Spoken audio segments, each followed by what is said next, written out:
Good day, dear learner.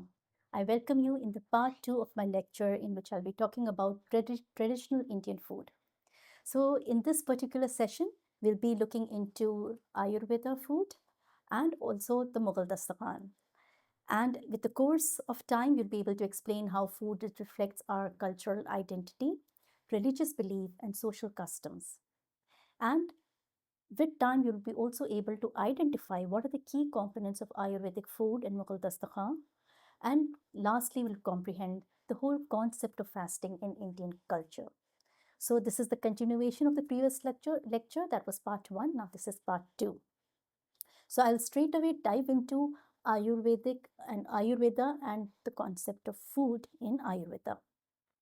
So let's begin. Let me just take out the pen. Okay.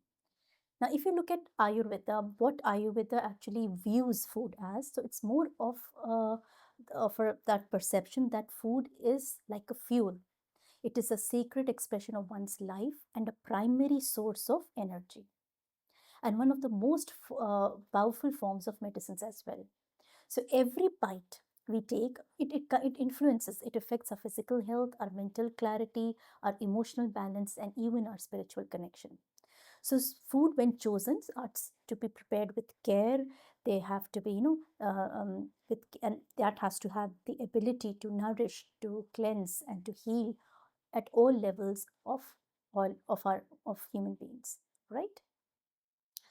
So how does Ayurveda talk about food?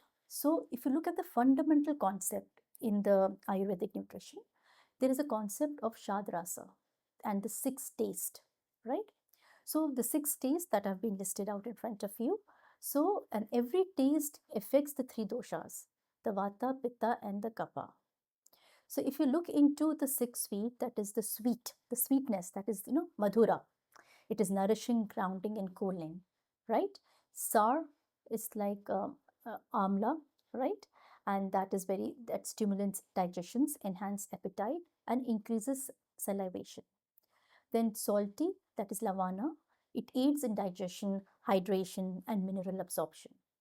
Then the pungent type of, you can say it is katu, that is stimulating, right? And heating and cleansing. It helps to detoxify. And the bitter, tikta, that is also, you can say, it is detoxifying, cooling, and it supports liver functions and clear the palate. And lastly, the astringent, that is the kashaya, that is drying and cooling.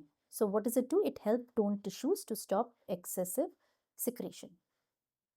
So what it tried now, Ayurveda, it's trying to teach that including all the six tastes in proper proportion, it's during our meals, it actually supports our digestive balance, emotional well-being, and overall harmony of our body, right? And now we'll be looking into how the combination of these foods will be basically affecting us, affecting our body as well. With the help of Ayurvedic nutrition, I can give you the best example of a traditional Indian thali, which often includes all the six type of taste. We have the sweet dessert, we have the sour pickle, we have salty dahi, pungent spices, bitter gourd, or astringent that is present in the dals and the lentils that we're eating. So all this is basically what reflecting Ayurvedic principle of balance through variety. Now coming to food for mind. Now this is what Ayurveda actually classifies the food according to three gunas, the quality of the mind, the sattva, the rajas, and the tamas. So each guna is basically what? It is shaping a person's mental state, behavior, and spiritual well-being. So if you look at the sattvic diet, it is of the purest form of food. It represents clarity, balance, and wisdoms. And it is promoting calmness, alertness, and balanced mind. So once you eat that, you're fresh, it's natural, it's light and nourishing, which is enhancing both your physical health and your spiritual growth. So here are the example of sattvic foods, the fresh vegetables, fruits, whole grains, legumes, nuts, and so on. Then Rajasic diet, that is stimulating and active. So according to Ayurveda, Rajasic is associated with, activity, with passion, with restlessness and ambition. So the Rajasic food stimulates the body and mind, increasing energy and drive. But when consumed in excess, they can also cause a lot of agitation and impatience. So, like the sour and the spicy preparation, pickles, tea, coffee, alcohol, vegetables like onion and garlic are said to be Rajasic in nature. Okay. Now, the next is tamasic diet, okay, which is dull and inert type of diet. It represents inertia, it represents ignorance, or you can say heaviness and confusion. So it basically dulls your mind and slows down your energy. So what does it do? So what kind of food items does that? The leftover food, processed food, the kind of the unhealthy type that we have labeled it, right? The microwave food. So in the tamasic diet, so the regular intake can lead to lethargic, confusion, and even negative emotions. So in summary, we can say the sattvic diet is purity and balance of mind. Rajasic diet is stimulating and restlessness, and the tamasic diet is basically leads to dullness and ignorance.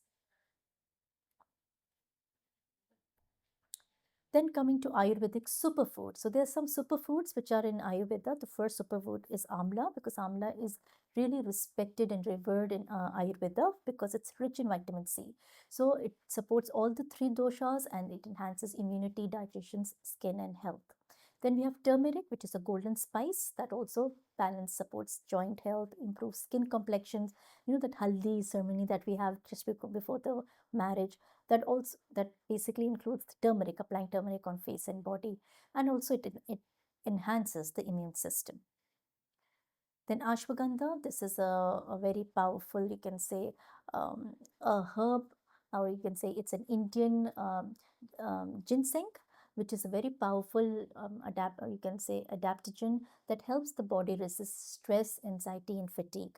And usually, this is ashwagandha is used in with the tea leaves to make chai, and it boosts up your immune system vitality and your mental stability as well. Then ghee. How can we forget ghee? Ghee is also revered as a superfood in Ayurveda because it nourishes body and mind, right? So ghee is used in Ayurvedic Vedic detoxification therapies as well, right? Which is known as panchakarma for its ability to carry medicinal property deep into the tissue. Then ginger, which stimulates Agni, the digestive fire.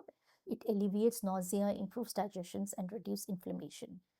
Then we have Triphala, that is three fruits, Amla, Haritaki, and then we have Bibhitaki.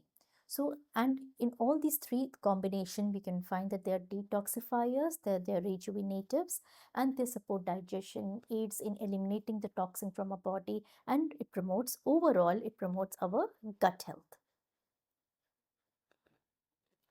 Now coming to fasting in Indian culture. Now fasting can be done for spiritual reason, like such as honoring a deity or seeking forgiveness from God. But still many people are also fasting for health reason, right? It's believed that abstaining from certain foods will help clean the body, boost immunity, eliminate toxins, and of course you lose weight also. So whatever their motivation is, Indians, they take special pride in observing these rituals which with discipline and devotion. So many Indian communities, they practice fasting like the festival of Chaitra Navratri, which is observed in March and April, which encourages light and sattvic eating with fruits, millets, and cooling dairy products as well. So Ayurvedic principle of detoxification, which helps the body adjust to the new season. Then fasting is also like a cloak of spiritual protection, which is draped for overall, you can say, Indian culture. It's an integral part of many religion, right? So Hindus also fast on certain days. Muslim fast in Ramadan to cleanse themselves spiritually, right? And they abstain themselves from or some kind. And the Jain community, they abstain themselves also from some kind of a food and refraining, and that is why we find that in Jainism they refrain from eating root vegetables such as potatoes, onion, garlics due to their belief system. So fasting tradition in India is also differs from region to region and community to community. We have Nombu festival, an important event that take place in South India, and they fast for several days. We have Karwa Chauth, which is celebrated by married women, right? Especially in the north, who fast for from dawn till moonrise, symbolizing love and devotion to their husband. Then, of course, there are other also fasting, we can say, fast, a partial fast, and fast that includes Navratri. You have Ekdashi, Ekdashi Vrata, Purnima Upvas, that is the full moon fast. They are observed on Mondays and Thursdays. Okay, now coming to the concept of being vegetarian. Okay, so what does being vegetarian mean? So it refers to a basic a dietary practice in which a person is avoiding consuming meat, poultry, fish, and primarily eating plant-based foods such as vegetable, fruits, grain, legumes, nuts, and seed. So it is motivating health. It's ethical, religious, cultural, and for environmental reason also, right? So some people they choose it by choice. They have this kind of a dietary that they want to, refrain themselves from eating meat, poultry, and fish. And some of them are entrenched with spiritual and religious ethos also. So we have in Indian communities they embrace vegetarianism because primarily because of Hinduism, Jainism, and Buddhist belief. So in Hindu, the whole concept of ahimsa is there, right, which is the core principle that encourages any follower not to harm different animals and promote a diet of fresh fruit, vegetables, and grain. Then Jainism also practice vegetarianism even further with very much strict guidelines. Like they're more rigorous in that because they believe in extreme form of non-violence. They extend the respect for life to all living creature, including the microorganism. And this is the reason why they prohibit the consumption of root vegetables like onions, garlic, and potatoes, as they harvest might harm tiny soil organisms. So Jain's diet is mostly rigorous form of vegetarianism globally. And Buddhism is much like Jainism, it's also promoting vegetarian diet through many interpretation of many sects. We find that Buddhist, the monastic codes that emphasizes compassion and kindness towards all living beings. So even in the words of one monk, if you can't control what you eat, how can you control your own thoughts? So which underlines the connection between the diet and the spirituality in Buddhism. And so much so that even if you have traveled by air, so they specify and they announce that if somebody needs vegetarian food or somebody who needs Jain food, so in that Jain category they'll be also providing the right amount, the right kind of food that is adhering to their spiritual needs.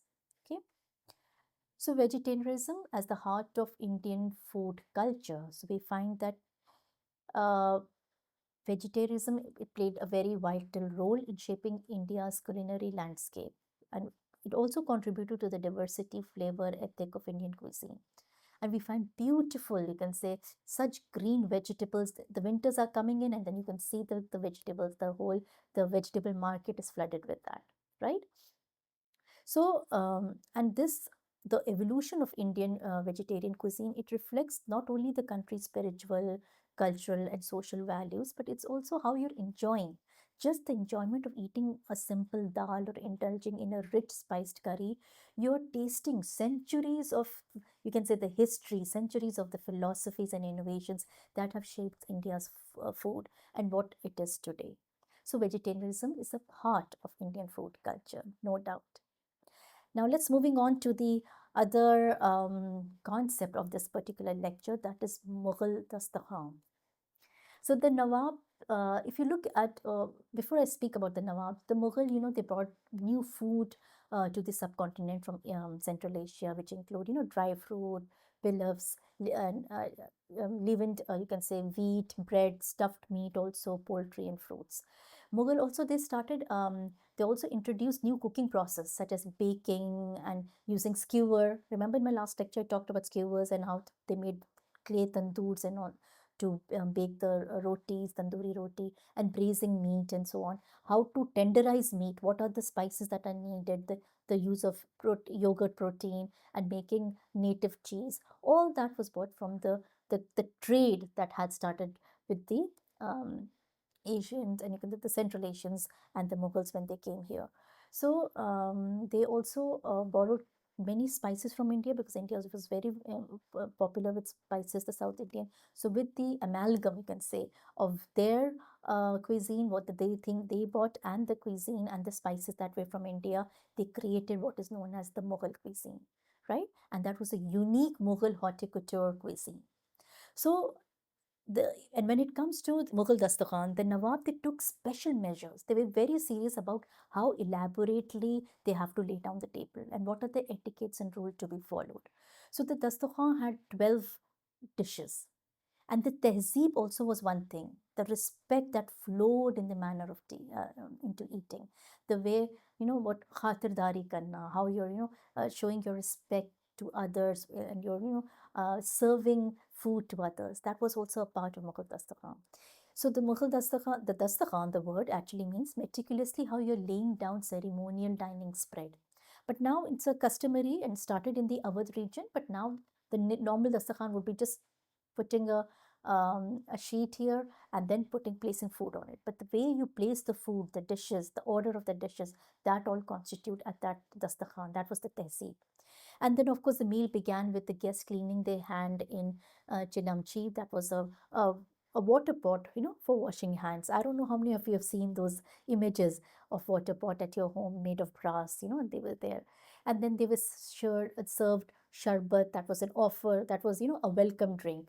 Then they had shorba in the form of soup, and then they had there was no starters, but this right away they had the main course as galavati, kebabs, salan, khorma. They had bread and all, and then towards the end they have usually dedicated with a drink like the tea, which was poured by, to them who were the participant in the dastakhan. So, and even the etiquettes of the dastakhan was that no matter it was a piece of cloth used for food spread, but that anybody was forbidden even from stepping on it. So, during the time of Nawab, the whole ritual of dastakhan was a daily norm.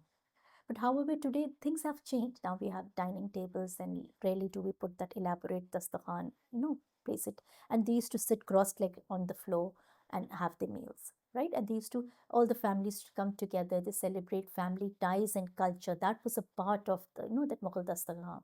Even the glorious significance of the festivity that they used to um, celebrate with this food, with the Mughal dastakhan. And through the elaborate spread of food they prepared on such occasions, they were also uniting the community together. And lastly, there was also a tradition, you can say, of eating pan, the betel leaf and the nut folded, which again gave a regional variation of style and taste. So Mughal hospitality was still remains very legendary. Among the Mughal emperors, Babur and his grandson Akbar took a great personal interest in the royal kitchen.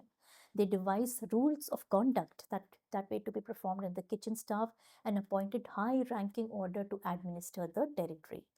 The cooking opened doors to many cultures also. Geography also played a very important role, just like I said, how the Mughals, they came from the Silk Route, when the Silk Route started, and how they started, when they started establishing different relationship with neighboring countries, and when they started coming like the Russian, Armenian, Azerbaijan, Ukrainian, Turkmens, and the Tatars and the Kyrgyz, they all influenced the cuisine of the Mughal. Then even the memoirs of the rulers like Baburnama and Akbarnama, they hold a lot of information about the food, their eating habit, and manuscript, what seems to be like a recipe book that was also written in Persian at that time. So the Mughal they brought all these influences with them and gave Hindustan a rich, varied cuisine. And just for your knowledge, like jalebi, everybody loves jalebi, right? The jalebi is also an Afghan, you can say, dessert that came from there. And other dessert of Afghanistan is firni, that is made with rice boiled in milk and with lot of khoya. That was also a part of Afghanistan. Then Anna Akbari describes three classes of cooked dishes. So you have Sufiana, which is consumed on Akbar's day of abstinence. So there was no meat at that time, and there was dishes were made of rice like sheer, biranj, and khushka, khichda, right? Wheat, and chichi was also being made from gluten of wheat, and there was dal, spinach, and some leafy vegetables, halwas, and sharbat. The second class comprises both of rice and meat combined, and the third class was in which the meat was cooked in rich spices, ghee, yogurt, egg, in a form of yakhni, kebabs, dampukht, and malgoba. Right, these are all the different dishes also. And come to think of it, now these dishes are uh, the restaurants are also keeping the name of their restaurants with these Mughal cuisine and Mughal dishes. Now, the whole system of food continued throughout the Mughal domain, but with passage of time, many more classes were added to it. Now, one of the earliest record, if you look at the Mughal cuisine, can be found in Nama, the Book of Delight, right? And this was compiled by Gyat Shah, the Sultan of Malwa in the 15th century. Now, this book features detailed recipe and miniatures illustrations as well, and how the king is sitting at the center, categorizing dishes to fit the royalty and suitable for the poor or the king's favorite. So, even the Nemat Nama also introduced the sambusas, which were filled with minced meat at that time. But now in modern time, the samosas that we eat is a popular snack in India, and especially when it's rainy season, when it's a tea time, we always have this samosa now, which is filled with potatoes, paneer, peas, and onions, and so on, right?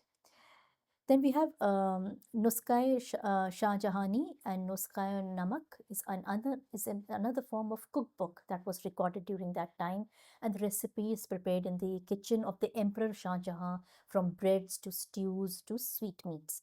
So the 10 chapters on the book describe the varieties of bread and the pottages, the meat dishes, and other rice preparation like pulao and zer biryans that were used at that time. Very classy terms also given to the Mughal cuisines. So, from royal kitchen to modern day restaurants, we do find that there was in Delhi, the heart of Mughal India, we can say there was a food writer, Charita Banerjee, who notes that Moti Mahal restaurant is said to have invented the tandoori chicken. Now this is very popular in Punjabi, Mughlai eateries across the cities. Now the menu usually features marinated meat, poultry infused with rich spices, grilled or braised in hearty tomato, or, creamy based sauces and they're served with naans, different varieties of naan.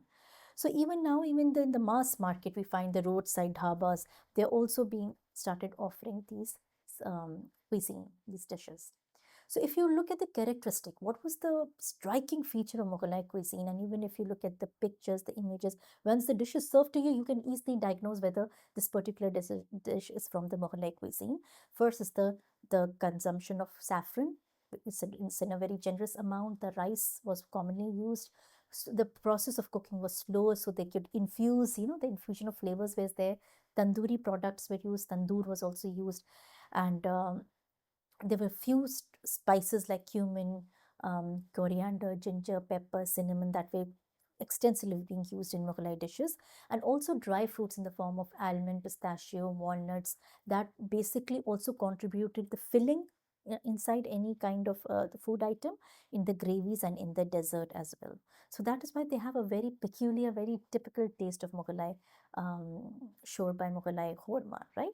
And herbs like mint, coriander, and dill were also used extensively. Sugar, saffron with lemon juice was common for almost in every dishes because they had to give the sweet sour effect. Curd was widely used, and the cooking medium in which they cooked was usually almond oil, right? And they also used to put flavored rose water, musk, and perfumes in the sweet dishes. So camphor, rose petals, sour and orange leaves, sweet orange leaves, and fennel leaves were the traditional perfumed, you can say, um, cuisine. That's traditional perfume leaves mixed with water that were present in that way spread over the dishes. Now such practices are rarely formed because now we get ready-made item, but those with the the actual, the real flavor was when they use the when the original, you can say, the petals, the camphor, and the leaves. So some documented Mughalai preparations are, these are some names, and I'm not going to read it again because I don't want to sound like a waitress reading all the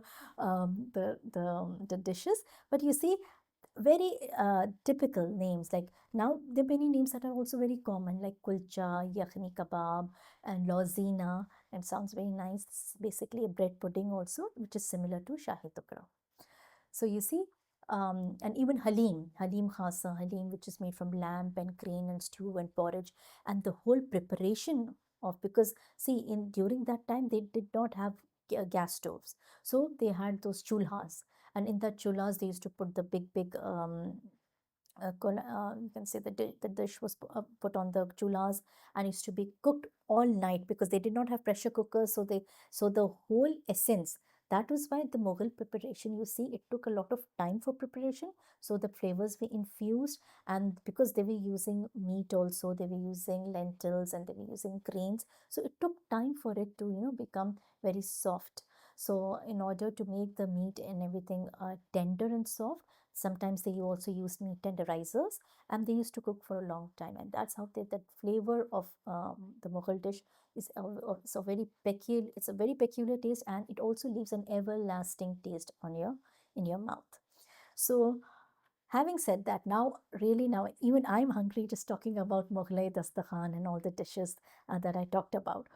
So to conclude, so traditional Indian food, you can see now we have seen in the two lectures that whatever food items I talked about, it showcased a vibrant tapestry of which is woven from centuries of cultural, spiritual, and regional influence. So it's not merely sustenance, but we find it's a reflection of India's heritage, diverse geography, and deep-rooted philosophy.